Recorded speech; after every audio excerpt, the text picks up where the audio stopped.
ചോറിന് ഒരു കിടിലൻ കൂട്ടാൻ വേണമെങ്കിൽ ഈ മാങ്ങാച്ചാർ മതി. ഇന്ന് കുറച്ച് ചേരുവകൾ കൊണ്ട് രുചികരമായ തനി നാടൻ മാങ്ങാച്ചാർ തയ്യാറാക്കുന്നത് എങ്ങനെയാണെന്ന് നോക്കാം. ഇവിടെ ഞാൻ പച്ചമാങ്ങ തലേ ദിവസം അരിഞ്ഞ് ആവശ്യത്തിന് ഉപ്പ് ചേർത്ത് വെച്ചതാണ്. ഇനി നമുക്ക് അച്ചാർ തയ്യാറാക്കി നോക്കാം. അതിനായി ആദ്യം തന്നെ ഒരു ചട്ടി അടുപ്പത്ത് വെച്ച് നന്നായി ചൂടായി വരുമ്പോൾ അതിലേക്ക് നമുക്ക് കടുകെണ്ണ ഒഴിച്ചു കൊടുക്കാം. ഈ അച്ചാറിന് ഞാൻ കടുകെണ്ണ ഉപയോഗിച്ചത്. നിങ്ങൾക്ക് ഇഷ്ടമെങ്കിൽ നല്ലെണ്ണയോ ഉപയോഗിക്കാം. പക്ഷേ കടുകെണ്ണ ഉപയോഗിക്കുമ്പോൾ നല്ലൊരു ഫ്ലേവറും കിട്ടും, കുറേ നാളത്തേക്ക് അച്ചാർ കേടുകൂടാതിരിക്കുകയും ചെയ്യും.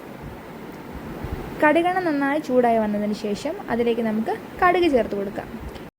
ഞാനിവിടെ ചെറിയ സ്പൂണിന് 2 സ്പൂൺ കടുകാണ് ചേർത്ത് കൊടുത്തേക്കുന്നത്. കടുക് നന്നായി പൊട്ടി വന്നു കഴിയുമ്പോൾ നമുക്കതിലേക്ക് ചെറുതായി അരിഞ്ഞു വെച്ച് ഇഞ്ചി ചേർത്ത് കൊടുക്കാം.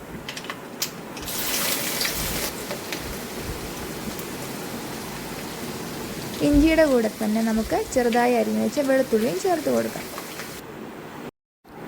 കൂടെ നമുക്ക് ചെറുതായി വട്ടത്തിൽ അരിഞ്ഞു വെച്ചിരിക്കുന്ന പച്ചമുളക് കൂടെ ചേർത്ത് കൊടുക്കാം. കൂടെ കുറച്ച് കറിവേപ്പിലയും കൂടെ ചേർത്ത് അത് നമുക്ക് നന്നായി അതിൻ്റെ പച്ചമണം മാറുന്നത് വരെ ഇളക്കിയെടുക്കണം.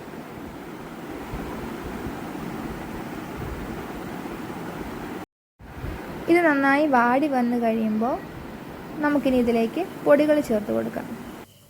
തീ നന്നായി കുറച്ച് വെച്ചതിന് ശേഷമേ പൊടികൾ ചേർക്കാവൂ. ആദ്യം നമുക്കിതിലേക്ക് കുറച്ച് മഞ്ഞൾപ്പൊടി ചേർത്ത് കൊടുക്കാം. കൂടെ തന്നെ കുറച്ച് മുളക് പൊടിയും കുറച്ച് ഉലുവാപ്പൊടിയും കുറച്ച് കായപ്പൊടിയും കൂടെ ചേർത്ത് നന്നായി വഴറ്റിയെടുക്കണം.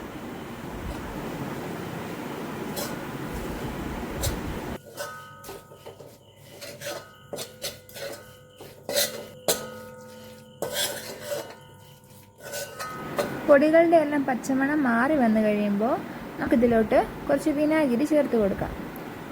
ഇത് അച്ചാറിന് നല്ല രുചിയും കൂടുതൽ ദിവസം കേടാകാതെ സൂക്ഷിക്കാനും സഹായിക്കും.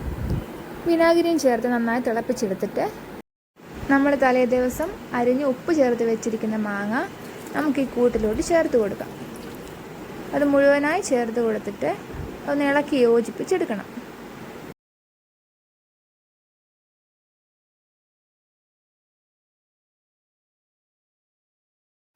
മാങ്ങ ചേർത്ത ശേഷം തീ ഓഫ് ചെയ്താണ് ഞാൻ ഇളക്കിയെടുക്കുന്നത്.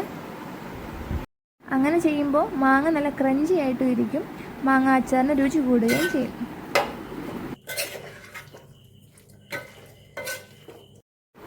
ആവശ്യമെന്നുണ്ടെങ്കിൽ നമുക്കിതിലോട്ട് കുറച്ച് കായപ്പൊടി കൂടി ചേർത്ത് കൊടുത്ത് ഇളക്കിയെടുത്താൽ മതി.